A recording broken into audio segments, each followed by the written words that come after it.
C'est un stade toulousain dos au mur qui reçoit Lyon parce qu'avec 4 défaites consécutives et une 10e place au classement, la qualification est désormais compromise. Dans un stade Ernest Vallon qui est loin d'avoir fait le plein malgré le soleil, Michalak fait son retour à la maison avec un loup qui n'a plus de pression. Dès la 4e minute de jeu, les hommes d'Hugo Mola investissent le camp lyonnais et Julien Marchand inscrit le premier essai de la rencontre. Un essai validé après l'arbitrage vidéo demandé par Monsieur Atala. Après une pénalité, Toulouse mène 10-0 et accélère. Sur cette passe intérieure de Médard, David adresse une chistera à Palisson et les locaux passent la ligne pour la 2e fois de la partie.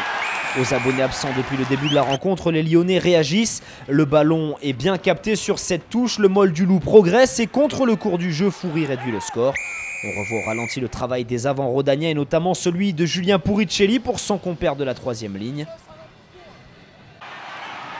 Toulouse est moins bien mais s'en remet à Maxime Médard. L'arrière stadiste en forme internationale se défait de la défense lyonnaise, fixe le dernier joueur du Loup et envoie Alexis Palisson à laisser son 2e de la journée.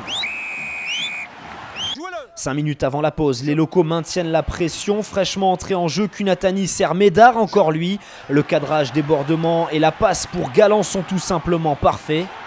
Le numéro 8 toulousain file dans l'embut et Lyon explose sous les yeux d'un Hugo Mola visiblement très satisfait de la première période de son équipe. Mais alors qu'on les pensait morts, les hommes de Pierre Mignoni réagissent.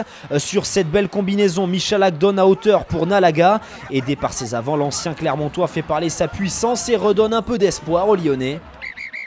À la mi-temps, Toulouse mène logiquement 34-14. Pierre Mignoni semble inquiet, mais ses joueurs vont lui redonner le sourire.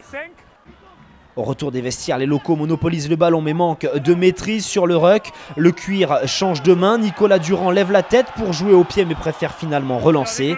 En bout de ligne, Regard met les gaz et profite des mauvais plaquages de la défense toulousaine. Personne ne reverra le centre lyonnais et contre toute attente, le Loup se remet à faire douter un stade toulousain très emprunté. On revoit au ralenti l'incroyable accélération et les crochets de Thibaut Regard. Après la transformation de Porical, les visiteurs reviennent à 8 longueurs seulement d'un Toulouse qui s'en remet au pied de son buteur. Jean-Marc Doussin redonne un peu d'air à ses coéquipiers.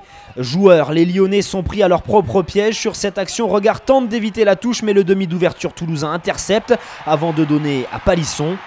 L'ailier toulousain inscrit un triplé, 5 points de plus qui redonne des couleurs à son équipe. Toulouse s'impose mais regrettera sans doute de ne pas avoir pris le bonus offensif. La faute à une belle équipe lyonnaise et à 2 essais encaissés en 3 minutes. Des erreurs défensives qu'il faudra éviter lors des 2 prochaines journées face à Bordeaux-Bègles et Toulon pour espérer se qualifier.